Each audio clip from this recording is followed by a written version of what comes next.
So I All guess good. a good way kind of to start is, we're here, we're going to talk. You're kind of in the maybe enviable, maybe unenviable position of being the authority of biblical slavery on the internet. That's kind of the title that you have.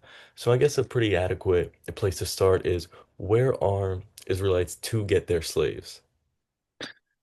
Yeah, I, I will say before I launch into that it does surprise me that that's where we are online is that and this is what I end up talking about again and again. Um, I had someone tell me just this morning that owning people as property is it's not wrong, right? You just have to treat them well. So, yes, where are Israelites to get their slaves? Well, of course, we're talking about the Hebrew Bible here, and uh, you know, the text really only speaks to that explicitly uh, in in Leviticus 25. Uh, well, let me say it differently. Uh, if we're talking about specifically chattel slaves, it only speaks to it specifically in Leviticus 25. In Exodus 21 and Deuteronomy 15, you have the laws that talk about how to get or what to do when you purchase male or female or male debt slaves, female slaves as well in Deuteronomy 15.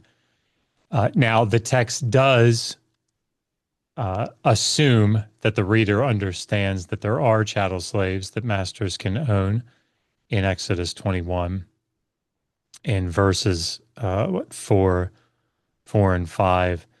It talks about a male debt slave that is given a wife by his master, and the wife and the children that they produce are the property of the master.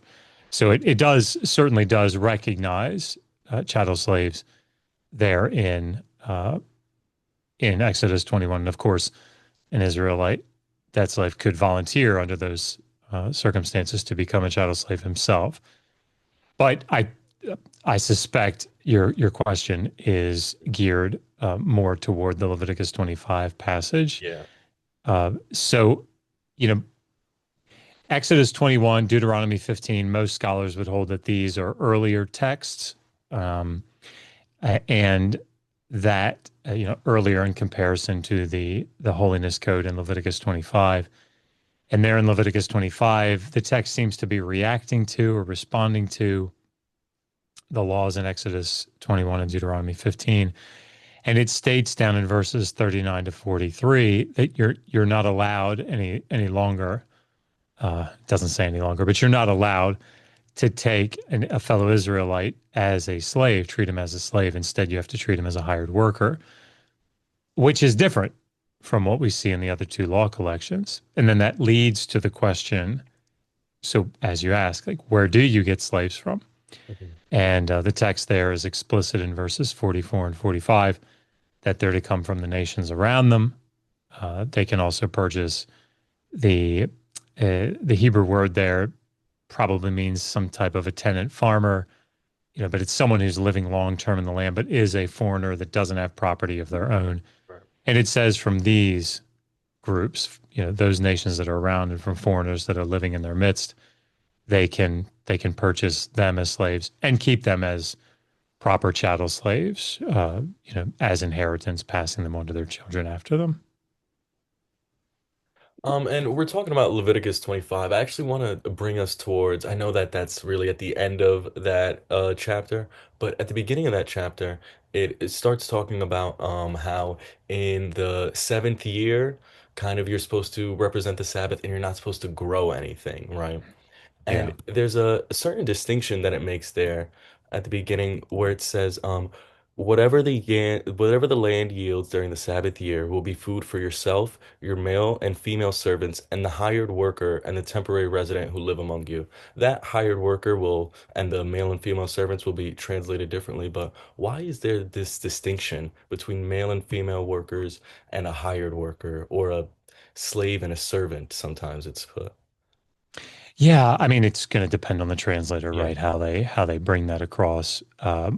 in my Leviticus commentary, I make the distinction using slave and hired worker, Mhm. just so that it's clear what's the distinction there. Yeah, so a slave definitionally in this context is someone who is not paid, right? So they are exploited for their labor. Mhm. Um, so that's true of both a debt slave and a chattel slave. A debt slave is just someone that ostensibly their period of slavery is temporary. It's assumed that they don't ultimately lose their free status. It's sort of assumed in the law that they're going to return to that free status at some point. Yeah. And often in ancient Near Eastern law collections, you see that this translates into better treatment. There are more restrictions that are placed upon a master for someone who is a debt slave or a pledge or a distrainee, someone who is temporarily in this status, and less so with a chattel slave. So the distinction that's being made there, it early on, I think it's probably just to encompass the group, right? These are people that are part of the household or attached to the household or coming into relation with the household. And so this is, people, these people are in the land. And so, if you don't grow food every 7 years, like how are they going to eat? And I think the text is saying, look, this everybody's going to be able to eat this stuff. Um, the distinction is drawn, I think, much more purposefully in 39 to 43. There you can see, uh, very specifically that the text says, don't treat the fellow Israelite as an eved, the Hebrew word for slave. Instead, treat him as a sahir, and a sahir is the word that's used there for that hired worker, someone who's paid wages. And again, they maintain their free status. It just like, when people say, "Oh, it's like working for a company," slavery in the Bible is like working for a company. No, being a sahir is more akin to working as an employee. Mhm. It's not a it's not a great life. I don't think anybody would argue in the ancient world that that was a great life, but it's one where they maintain their free status and their paid wages to compensate for their labor. Mhm. And we've kind of made this distinction between debt slavery that Israelites would do to fellow Israelites and the kind of chattel slavery that they do to the nations around them. But what other distinction do the texts make about how you're supposed to treat these slaves and workers? Yeah, there aren't really specific laws.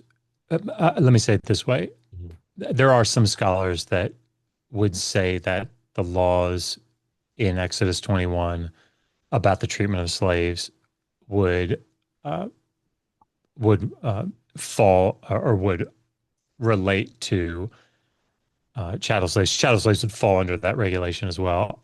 Most scholars don't think that work in the field. Bruce Wells has a recent article where he's looking at that particular passage in Exodus 21 and making the argument, I think, pretty definitively that it's talking about a debt slave. But with all that being said, Yeah. most scholars are going to say that there aren't specific regulations for how one is to treat, like, on a day-to-day basis, any restrictions in the Hebrew Bible on how to treat a chattel slave. That's not really spelled out. That doesn't mean that they didn't exist. That doesn't mean that there weren't social norms or social regulations. But as far as what's in the text itself, we don't have any specific regulations that speak to how to treat chattel slaves. Instead, the text seems to only engage with how to treat people that are in some form of debt slavery or temporary slavery. So, there are three kinds of debt slaves. I mean, there are more, but the three main ones that you see in the law collections are a general debt slave, someone that's gone into debt, and so they have to either sell themselves or they are sold um, temporarily in order to work off that debt. Then you have a pledge. A pledge is someone that, as part of a usually like a loan or some other transaction, as collateral, either if the borrower doesn't pay back the loan according to the specified terms in the contract, or as part of the contract, that pledge, be it a child or a wife or another slave owned by someone, will go into the household of the lender, of the creditor, and be there either for the duration of the loan or will go there um, as a result of failure to pay the loan. And then a third kind is a distrainee, someone who is seized by the creditor in order to force the hand of the debtor to pay. And there seem to be in the ancient Near East more regulations in the law collections for how to treat uh, these types of debt slaves or temporary slaves. And so in the Hebrew Bible, the things that we see are there's a term limit. It's 6 years that they can be made to serve, and then they have to be released in the seventh. Deuteronomy 15 develops this a little bit, I think most people would say, and says that you not only have to, have their debt forgiven or repaid Mhm. by the end of the sixth year, but you also have to set them free, giving them a bunch of supplies.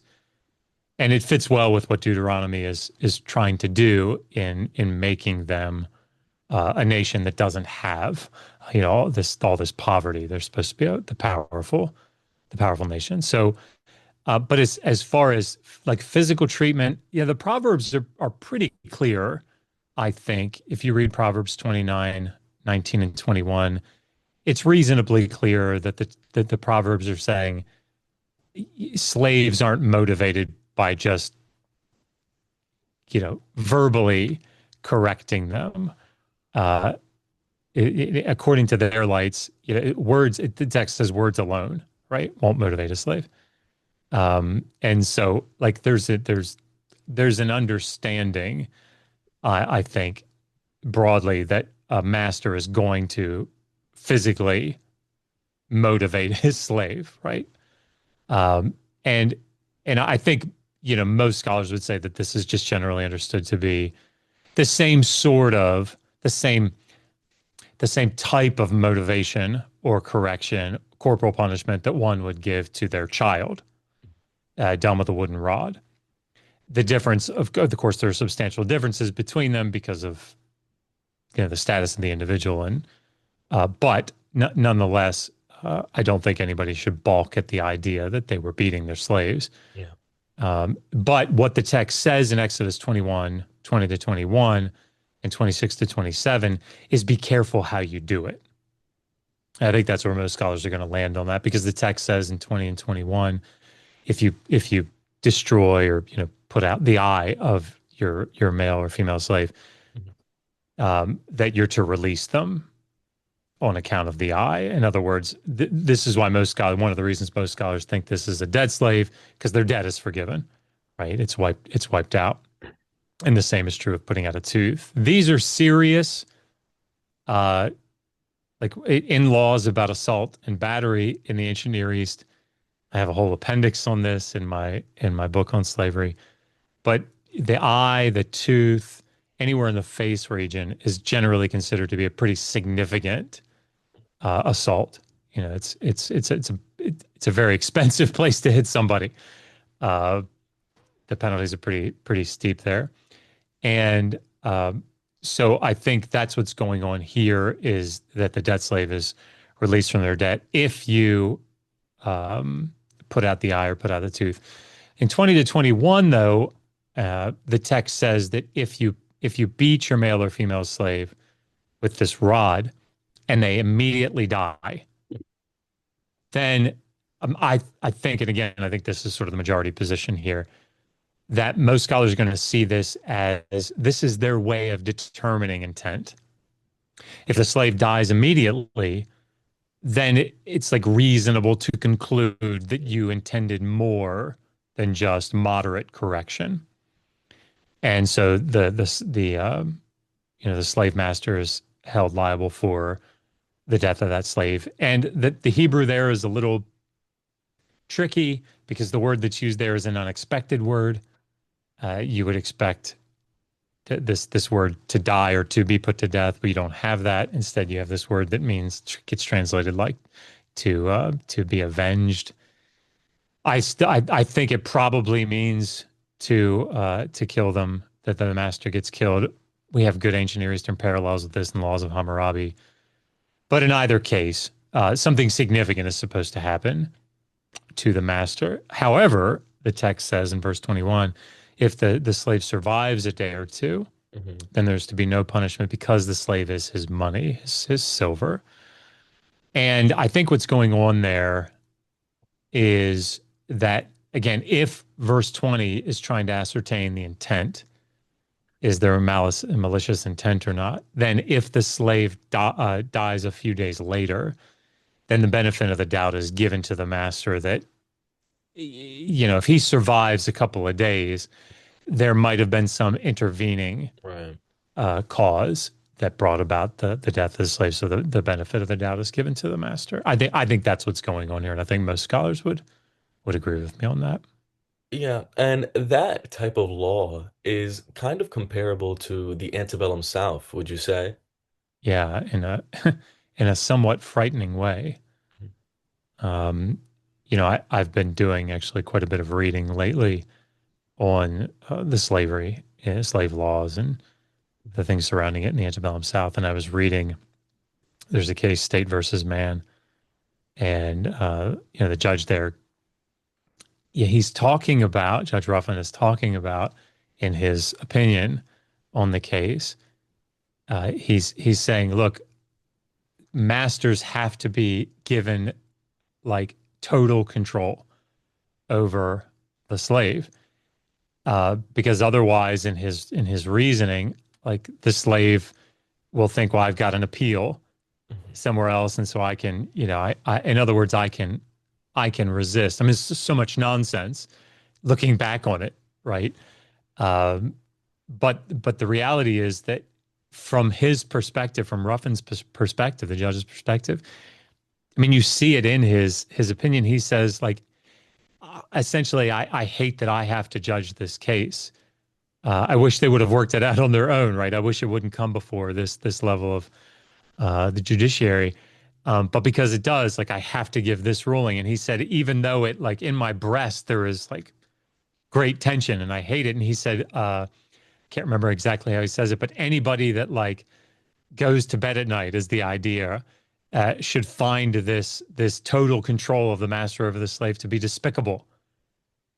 But nonetheless, this is what the law has to say about it, in his opinion. And yeah, I mean, I think so many of the laws uh, say things like in the pre-Civil War uh, era in North America, say things like, uh, obviously you can beat them and do moderate correction to them, be you a master or an overseer, or even some of these slave patrols. It get sort of there's always nuance in the law, but obviously you can beat them to keep them in line, but the law will say, if you beat them more than for moderate correction, this is it. This is a helpless. The law talks about how they're helpless and they can't fight back, and um, this is a good Christian nation, and this would be inhumane to do these sorts of things. And so, because of all this, be it enacted that if somebody does, deprives a slave of life and limb, or life or limb, or beats them above moderate correction, that it would be as if they'd done that to a free white person, right? And so, like, you read the law and you're like, oh my God, if the law said that, if we could find a passage like that in Exodus, boy, apologists would be all over it all day long, right? Yeah. Look at this. It says the humanity who is an human creature. Look at this, image of God. We're all the same. And yet, we know what happens. We know what comes of even if we assume the best of intentions from these legislators. And I think that's, obviously a debatable topic. Um, it's just frightening, I think, the similarities in the rationale between, what we see in the Hebrew Bible and what we see in the antebellum South and what we hear apologists using Yeah. as justifications and defenses for the practice. Well, surely people, slaveholders in the antebellum South, surely were Christians and they were surely using their Bible to justify the way that they were treating their slaves. But these specific laws in the South, were they at all inspired by these biblical laws? That's a good question. Um, and I don't know the answer yet. So obviously for anybody watching, the history or the law in the antebellum South is not my area of specialization. So I'm coming at this, uh, you know, I've been reading about it a fair amount. I actually just bought the 14 volumes of Virginia's laws so that I could just pull them off the shelf instead of having to try to use the online resources. But yeah, so I don't know the answer to like where the inspiration may have come from. Certainly, um, there's debate or certainly there's a lot to say about Roman law in certain parts of the Americas, but how England didn't have these types of laws that concern slavery, and so America was sort of early America was having to try to develop these sorts of things without that background. But I will say this um, because you said something that I thought was interesting. That what did you say about masters? You said certainly masters Oh, they were justify. Christians, yeah, and we're justifying it. It's interesting because Paul Finkelman, amongst other people, have written fairly extensively about the debate in the South about the issue of slavery, and both sides, obviously, in a certain part of the evangelical movement were responsible for sort of spearheading abolition, Mhm. right? And it's, we could talk about the rationale behind that and its influence of the Enlightenment, all that stuff. But I mean, I don't think anybody really debates that. Well, I don't know. It's not my field of specialization, but certainly it seems like most scholars are saying that evangelicals are sort of spearheading that. But it's a small group, and there's huge pushback from the rest of Christianity. And you're absolutely right. When once it, the second quarter of the 19th century, turns, we start getting into like the 1820s, 1830s. You start to see a defense forming. Before that, there was really no reason to mount a defense for slavery because it'd be like mounting a defense for, I don't know, walking in your garden, right? Like, why would you need to mount a defense for that? Everybody does that. Um, but once, this pushback started to come, then the defense needed to be mounted. When you read it, I mean, there is a book, Thomas Cobb put together this like 500 some page. Uh, I'm guessing at that. I think it's 500 some pages. People are going to go look it up and be like, it's 612, Dr. Josh. Um, but it's looking at the laws just before like the Civil War. I think it's in the late 1850s, mid late 1850s, and he's just laying out what the law says in the South about slavery. And when you look at the ways that the law is structured and the rationale for it, at least in his presentation of it, and it seems like where he's getting it, is from how people in the South thought about this. I mean, that he's exegeting the text, and he's doing so for the most part in a way that I would say, yeah. I mean, I think in any other passage, most evangelical Christians or Christian apologists would say, yeah, that's good exegesis. It's just when it's done in these passages, that's not right. Um, and and the abolitionists were coming to that debate, still utilizing the biblical texts, but not doing what we would think is like normal exegesis. They're talking about things like the image of God and treating the foreigner well, things that you hear apologists doing today, Yeah. and sort of trying to, in many ways, steer clear of these difficult passages, and instead focus on these like what they think are broader principles that would inform these passages. And it's frightening to me Yeah. the connections that we see online today, um, between,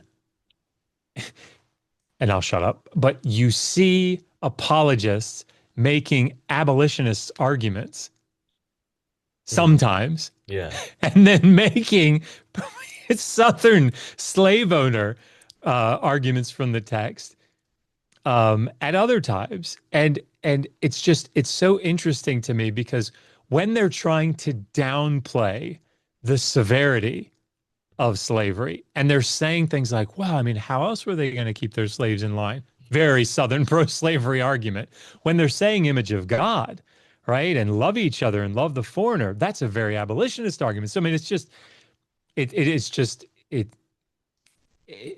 would be, I would cry if I didn't laugh. Um, And we talked a little bit about these apologists, but what are some of the more popular arguments or rhetoric that they might use to say that, oh, slavery, there isn't slavery in the Bible, or it's not slavery as we'd understand it? What might they say? It is interesting. So, Dr. Kip Davis and I are drafting a script. We're just about done, to go onto Paulogia's channel Hmm. and respond to an interview that Dr. Paul Copan did, Oh, yeah. if you're familiar with him, I am, yes. with Melissa Daughtry, I think is how you pronounce her last name. And, nothing really new. He didn't present anything really well. I got a couple of small bits he put in there, which was nice. But really, the way that apologists will come at this topic, including, Paul, is they'll, on the one hand, really try to downplay it. So you'll hear him say things like, and it's so gross when I hear him do it. I think he tries to not do it as much anymore, but it's indelibly impressed upon my brain. He gave a lecture one time where he said, basketball players, they are traded, they're sold. And like the tone deafness, Hmm. if we could call it that, to be able to say that about, um, well, for any number of reasons, but trying to equate professional basketball players or professional sports players Yeah. to, people that are owned as property and passed on as inheritance to one's children, I think is just, but that's one side of this, is to downplay the severity. So look, it was a way of life, Hmm. and there were laws regulating it, so they had to treat their slaves well.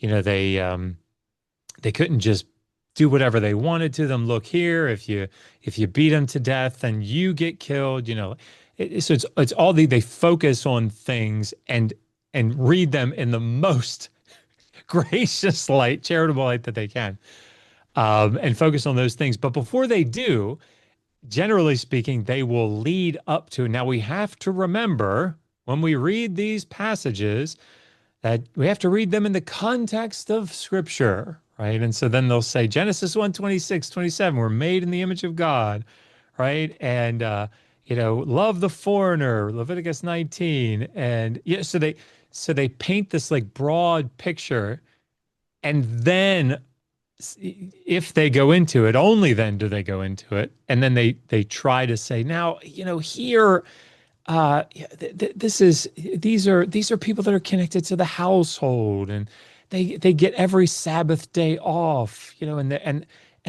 so it really is this it is this strange mixture to me of, it's not real slavery like Hmm. you're thinking of, um, and but don't worry, they're in the image of God, and this is what leads to, like, I think the most currently in my at least in my circles, the most popular apologetic that is not slavery is moral, if they're not saying slavery is moral, which is a growing number of people that are saying slavery is moral, they are, and this is what Paul does, espousing what I refer to as a Matthew 19 apologetic. And, for anybody watching that doesn't know, essentially in Matthew 19, Jesus is confronted by, I think it's the Pharisees, and said, saying to him,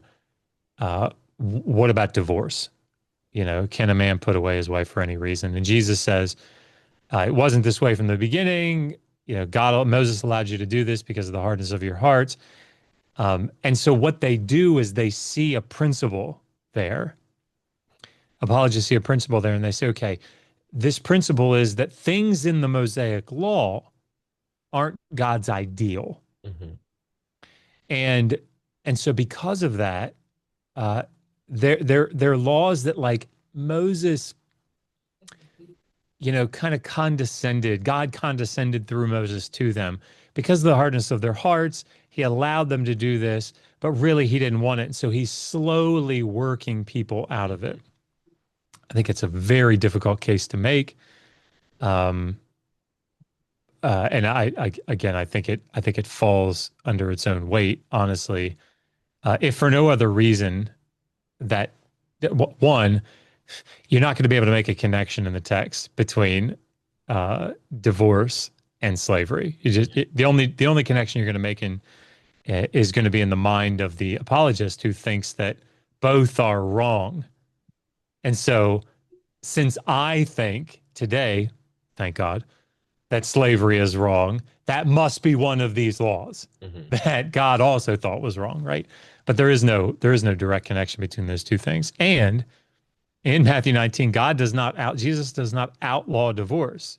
A lot of people Hmm. think he does, but he doesn't, right? He says you can't divorce except, right, for, like fornication, I think is the word that's used there. Yeah.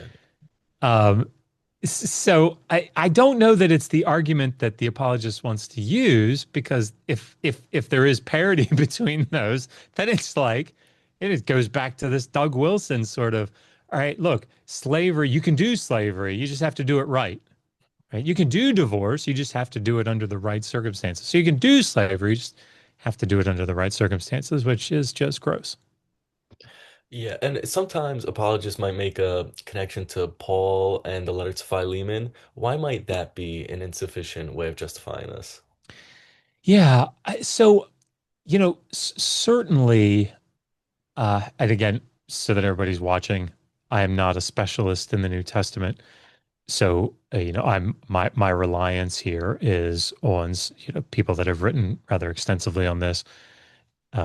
For people that are interested, there is a more recent publication um, by edited by a friend of mine, Christy Cobb, and I can't remember who the other editor was, but Slavery and Early Christianity. I can't remember the actual title, but it's excellent volume. But yeah, so Philemon, I think is still it's still not entirely clear or agreed upon. And I could be wrong about that. If there's recent scholarship out that I don't know about, but when I wrote the second edition of Did the Old Testament Endorse Slavery, there wasn't universal or consensus position on what Philemon is actually describing, like what the book is actually describing. Is it this runaway slave? Is it something else? But if we assume best case scenario for the apologetic argument that it, is Onesimus has run away from Philemon, gone to Paul, and Paul is sending him back as this, runaway slave. And the message that he is giving to Philemon, it's just not a very strong message, in my opinion. It's not one that's going to overcome the rest of the data, the rest of the New Testament data. Um, so, the message is accept him back as a brother and essentially send him back to me, right? So that he can be of service to me. And, I think if Paul had in his mind abolition, I think it would have been a strange thing for him not to say, "Hey, you're a Christian. You're not supposed to have slaves, right? I understand you were like grandfathered in or something, but look, as a Christian, you should be releasing him." And he doesn't say that, right? He doesn't appeal to some truth of his teaching or some aspect of his teaching that said the social institution of slavery is supposed to be abolished. So I think the best case scenario for an apologist here is to say, then there's a recent book out by Coleman, Kollman.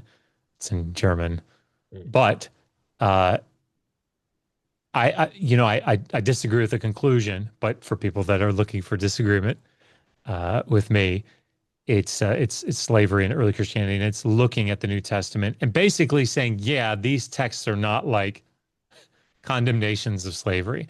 However, he makes the argument that this is like the seeds. This is the seeds of abolition. And the other issue that I have with that is that it was totally ineffective if it was there. Completely ineffective.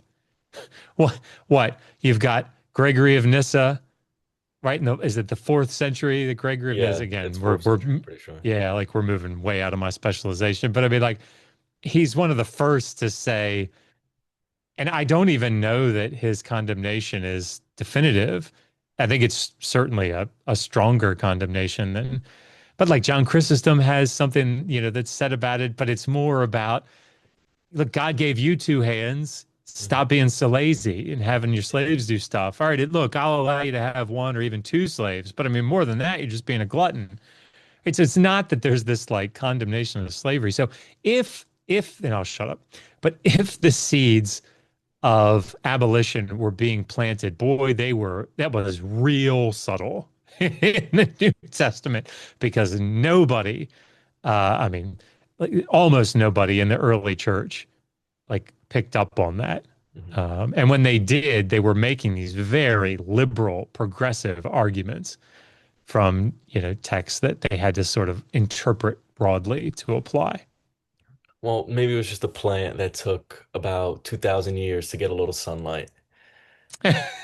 you know, it, and I think that brings up. I, sorry, I thought about writing an article on what it meant for a king or a ruler to be a good leader. What are the leadership aspects of a king or a ruler? Because I think that would translate directly into what would be expected of the deity in the Hebrew Bible. Mhm. And I haven't done the research yet, so I don't know. But my hypothesis, would be like a leader would be effective in what he does, right? Like Saul is he's not an effective leader, right? He only kills everybody except the king in 1 Samuel 15. So he wasn't effective. Um, and so like if a good leader is one who is effective, man, uh, I just don't know that we could call the deity a good leader if his goal was to, abolish slavery. It just doesn't seem like the leadership was very effective. And there's still more slaves on Earth today than there were in Mm. the antebellum South, so it's definitely not Phew. a very good track record for him. Man, that is crazy to think about.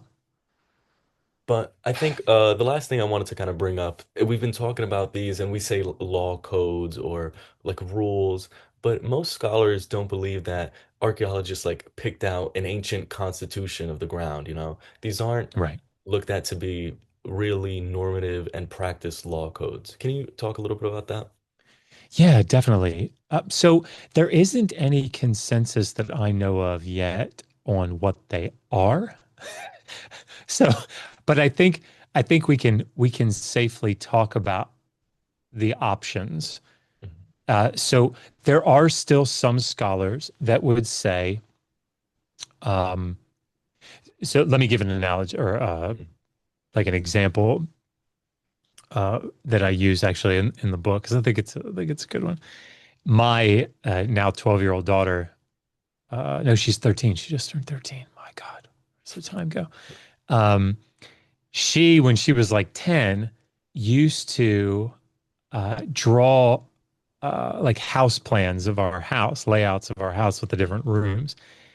And she would put chores for each room, like sweeping or vacuuming or cleaning the table or something.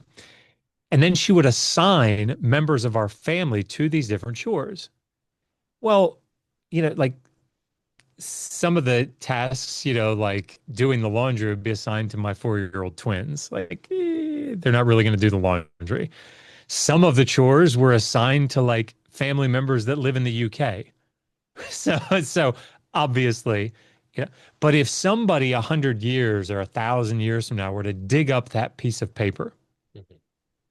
and understand what it is as like, oh, this is like laying out responsible household responsibilities for cleaning, and then try to say, oh, this is the law for the house. Like, these were the rules for the house. And then to develop, like, oh my gosh, look at this. 4-year-olds were able to do laundry. And there must have been some type of teleportation device because each week the house had to be vacuumed by someone who lived on another continent. Like, this would be to misunderstand how that text was used. Um, so I think that is a good working model to have in our minds when we think about this. So when we pick up the law code of the law code of Hammurabi, the laws of Hammurabi, we can't forget about what it's on, right? It's on this big diorite stela. And if you search on it in the Louvre, you can see it. It's like this 2 meter tall, monument. And at the top, it's got iconography of Hammurabi, the righteous king and the pious king standing before the god Shamash, who's, essentially giving him the right to rule. And like that's not lost on the viewer, right? Not lost on the person that's standing in front of this thing. And the laws are inscribed on this huge monument. And so, like, I think one thing that we can say is there is an aspect of propaganda when it comes to at least the laws of Hammurabi. And given their similarities to the many of the other law collections, I think that probably translates to the others. So there's an aspect of propaganda. There's an aspect of in many of these collections of the king saying, "Look how great of a job I did." Because part of the role of the king is to be a good shepherd to the people and to bring justice to the land and order to the land. And of course, this is what these laws were supposed to have done. And the laws of Hammurabi say it, right? I'm the king of justice. Here's what I did. Um, but there are other aspects. We noticed, scholars noticed, oh, maybe 50 years ago, that these laws look quite suspiciously similar to that they have the same structure as omens. So omens in ancient Mesopotamia were formulated, yeah, like we would do it today, right? If a black cat passes in front of you, then you will have bad luck for the day. Or if you step on a crack, then you will have bad luck for 7 days. I don't know. So that if this, then that. And omens are laid out that way. And that's how the laws are laid out. So if a man does this, then this will happen. Mm. And so this connection was made not only from their form, but also from the way that they're laid out. So there's an omen that talks about um, if black ants are found in the foundation of a newly built house, then this will happen. If red ants are found in the foundation of a newly built house, then this other thing will happen. If green ants, if purple ants, right? It's it's going down through all these different impossible colors of ants, right? And so what they're doing is they're extrapolating out and giving, sub like nested, I guess, possibilities for what would happen. And the law functions in the same way. So if you look at Exodus 21, 2 to 6, it says if uh, an Hebrew slave sells himself to you, you can only make him serve for 6 years, got to release him the seventh. If he comes in alone, so it's like a nested if that slave comes in alone, he goes out alone, another nested one. If he comes in with a wife, his wife goes out with him, another nested one. If his master gives him a wife, so you can see that it's running out these possibilities, these different possibilities. So that gave scholars a bit of insight because these omens and these medical texts and these other texts that are structured this way are found in the scribal curriculum. Like texts like this are found in scribal curriculum. So how scribes learned to write. And so it was postulated that, wait a minute, maybe these are just scribal exercises, right? And so there's that option. So there are different options for how we should see this. There's the option, and sorry, I'm boring everybody now, but like there is an option where it reflects the laws reflect what the laws actually were like, but they don't.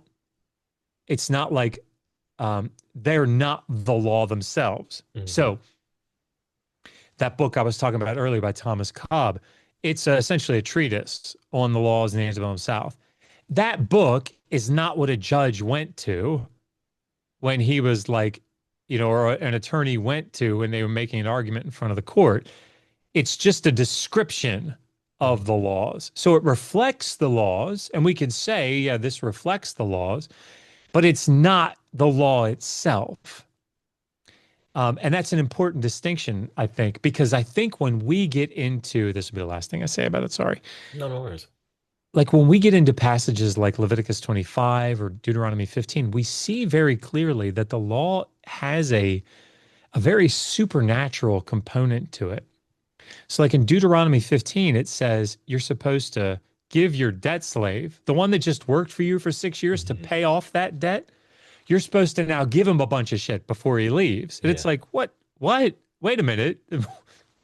But the text anticipates that reaction and says, like, if you trust me and give, uh, I will bless you, right? I will supernaturally intervene in order to make that work economically. The same is true in Leviticus 25. That law you were talking about letting the land lie fallow every seventh year. Yeah. That's the first question everybody's asking in the text, right? Well, what are we going to eat? And God says, miss me with that shit. I will give you so much in the sixth year, right? That you'll not only make it through the seventh, but you'll Hmm. make it through the eighth. Then you'll be like putting up, you're having to move out old store to bring in your new store. And so, but it's this supernatural intervention. So I think scholars rightly postulate that much like my daughter, who may have wanted the rules of the house to be that the 4-year-old twins do this and then somebody else sweeps. It does, even though they might want it to be the law, it doesn't mean that it was. So when we see the Leviticus, the holiness code writer in Leviticus 25 writing these things, or Deuteronomy 15 writing these things, they might want it to be the law, but that doesn't mean that it actually was. So we just have to be very sensitive to these options, I think, when we view the text. Well, thank you so much, Dr. Joshua Bowen. I really enjoyed our conversation. I'm very honored to get to speak with you. Thank you. Oh my gosh, no, it was absolutely a pleasure. And let's do it again. I would love to. Well, I will see you sometime in the future, Josh. All right, Enjoy sounds good. your stream with Kip. And thank you very much for being flexible on the time. Oh He's yeah, no very worries. grateful. We're Thank you. reading through Daniel 1, so it's going to be some interesting Hebrew. So I'm going to go read it before we start. Well, thank you so much, Josh. All right, thanks, Bye-bye. Dave. You take care.